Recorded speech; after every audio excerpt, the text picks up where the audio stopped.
আসসালামু আলাইকুম। এখন শুনবেন সংবাদ শিরোনাম।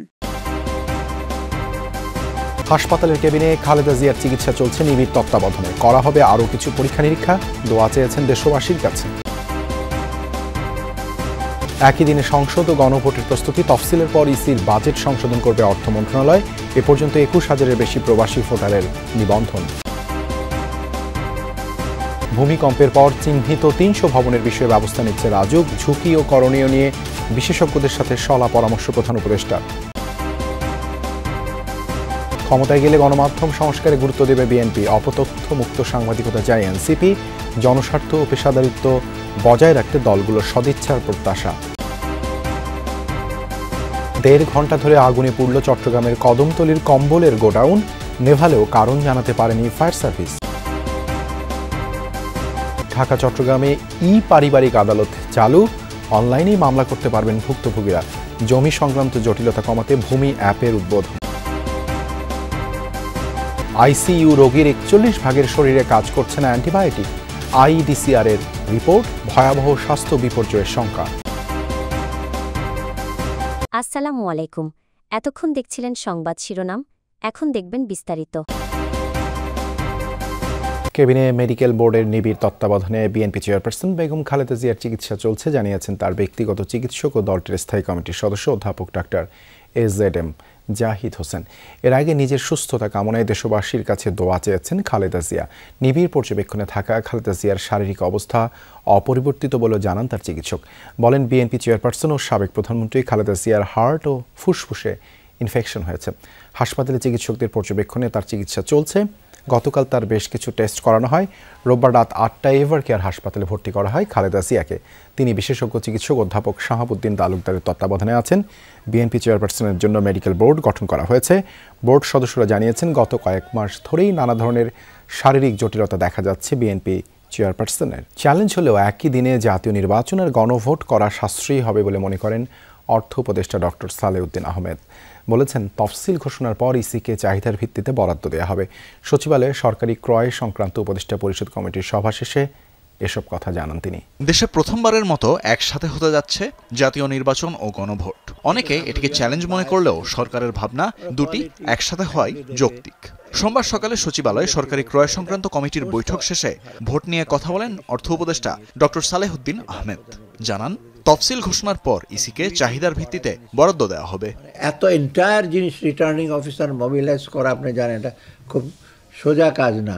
ইভেন কিছু কিছু ব্যাংকের অফিসার, জুনিয়র অফিসার, তারাও তো ডিউটিতে যাবে, স্কুলের টিচাররা যাবে। আপনি 2 দিন নিয়ে আসবেন, তাদেরকে ইসে করবেন, এগুলো তো ডিফিকাল্ট। অর্থাৎ একদিনে করাটা, পৃথিবীর অনেক দেশেই তো এরকম হয়তো। লজিস্টিক্যালি আমার মনে হয় একবারে করা বেটার এবং এটাকে সুষ্ঠুভাবে করা যেতে পারে। আসন্ন সংসদ নির্বাচনে ভোট দিতে পোস্টাল ভোট বিডি অ্যাপে 6 দিনে ২১,০০০-এর বেশি প্রবাসী নিবন্ধন করেছেন। এর মধ্যে সবচেয়ে বেশি নিবন্ধন করেছেন দক্ষিণ কোরিয়ার প্রবাসীরা। জেলা হিসেবে ঢাকা ও আসন হিসেবে এগিয়ে রয়েছেন চাঁপাইনবাবগঞ্জ 3-এর প্রবাসী বাংলাদেশিরা।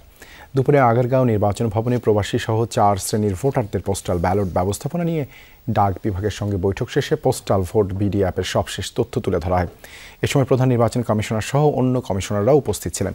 বর্তমানে পূর্ব এশিয়া, দক্ষিণ আমেরিকা ও আফ্রিকার দেশগুলোয় 19 নভেম্বর থেকে নিবন্ধন চলছে, আর রোববার মধ্যরাতে উত্তর আমেরিকা ও ওশেনিয়া অঞ্চলের নিবন্ধন শুরু হয়েছে। সব মিলিয়ে এসব অঞ্চলের 68টি দেশে প্রবাসী বাংলাদেশি ভোটারদের নিবন্ধন অ্যাপে চলমান রয়েছে। এখনও পর্যন্ত দক্ষিণ কোরিয়ার প্রায় 8,000, জাপানে প্রায় 5,000 এবং দক্ষিণ আফ্রিকায় 2,500 প্রবাসী নিবন্ধন করেছেন। ঢাকায় সাম্প্রতিক ভূমিকম্পের ঘটনায় আতঙ্ক নয়, সচেতনতা বাড়ানোর পরামর্শ দিয়েছেন দেশের শীর্ষ ভূমিকম্প বিশেষজ্ঞরা। সোমবার প্রধান উপদেষ্টা ডক্টর মোহাম্মদ ইউনূসের সভাপতিত্বে অনুষ্ঠিত জরুরি বৈঠকে তারা এই মত দেন। বিশেষজ্ঞরা বলেন, 48 ঘণ্টা, 10 দিন বা 1 মাসের মধ্যে বড় ভূমিকম্প হবে, এ ধরনের গুজব ছড়ানো হচ্ছে, যা সম্পূর্ণ ভিত্তিহীন। ভূমিকম্পের সুনির্দিষ্ট সময় কেউ বলতে পারে না। বৈঠকে প্রধান উপদেষ্টা বলেন, সরকার অবৈজ্ঞানিক পদক্ষেপ নিতে চায় না, এজন্য স্বল্পতম সময়ের মধ্যে বিশেষজ্ঞদের লিখিত পরামর্শ চেয়েছেন তিনি। একই সঙ্গে টাস্কফোর্স ও বিশেষজ্ঞ কমিটি গঠনের কাজ চলছে বলেও জানান। বিশেষজ্ঞরা বলেন, বাংলাদেশ বড় ভূমিকম্প প্রবণ এলাকা নয়, তবে পর্যাপ্ত প্রস্তুতি জরুরি। এছাড়া গুজব রোধে তথ্যের যথাযথ প্রচার এবং বিদেশে থাকা বাংলাদেশি বিশেষজ্ঞদের সাথে সমন্বয় বাড়ানোরও পরামর্শ দেন তারা। বৈঠকে মন্ত্রণালয়ের উপদেষ্টা, বুয়েট, ঢাকা বিশ্ববিদ্যালয় সহ বিভিন্ন প্রতিষ্ঠানের বিশেষজ্ঞরা অংশ নেন। সংবাদ মাধ্যমকে লেজুর বৃত্তির সুযোগ না দিতে রাজনীতিবিদদের প্রতি আহ্বান জানালেন সম্প্রচার মাধ্যমের নীতি নির্ধারকরা। যদিও গণমাধ্যমের অতীতের অতি রাজনীতিকরণের দায় সাংবাদিকদের উপরই চাপান বিএনপি মহাসচিব বলেন, ক্ষমতায় এলে গণমাধ্যম সংস্কারে অগ্রাধিকার দেবে বিএনপি। বিজেসির মতবিনিময় সভায় অপতথ্য বন্ধ করে গণমাধ্যমকে জনবান্ধব হওয়ার পরামর্শ দিয়েছেন রাজনীতিবিদরা।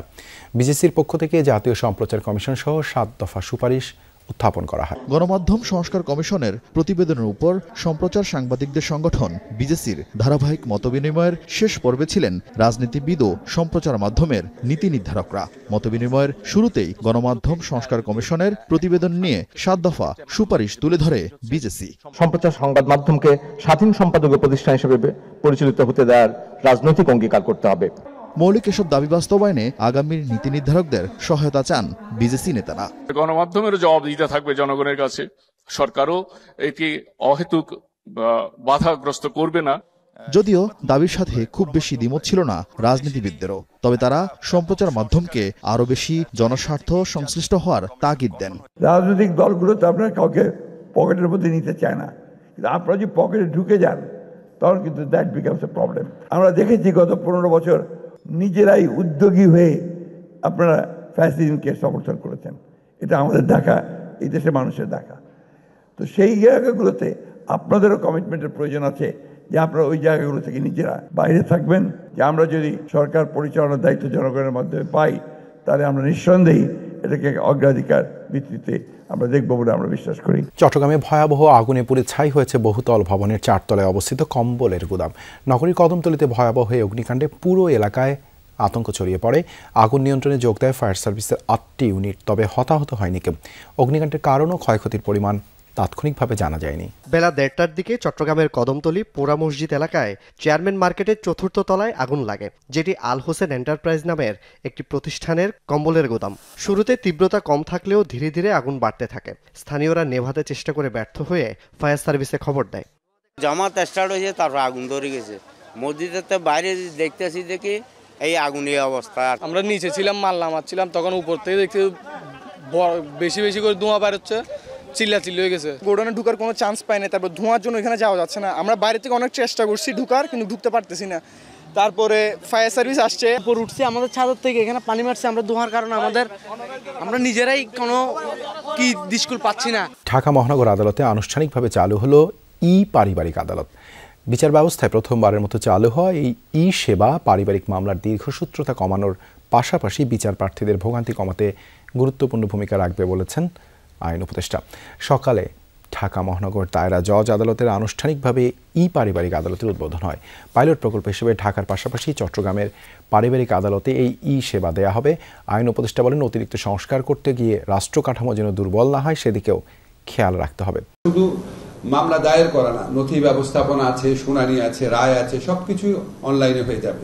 এটাকে আমরা একটা পেপারলেস কোর্টও বলতে পারি। এটাতে যে ভোগান্তি কমবে, সময় বাঁচবে, দুর্নীতি কমবে। এটা বিশেষ করে নারী জাতির জন্য, যারা নির্যাতিত এবং নানান অবিচারের শিকার, এবং যে সমস্ত শিশুরা পারিবারিক সহিংসতা এবং বিদ্বেষের শিকার, তাদের জন্য আসলে অনেক বড় একটা বিচারের বার্তা নিয়ে এসছে। গুরুতর রোগীকে সারিয়ে তুলতে শেষ চিকিৎসার জন্য নেওয়া হয় আইসিইউতে, কিন্তু সেখানকার 41% রোগী অ্যান্টিবায়োটিক প্রতিরোধী জীবাণুতে আক্রান্ত। কাজ করছে না বহুল প্রচলিত অ্যান্টিবায়োটিকের একটিও।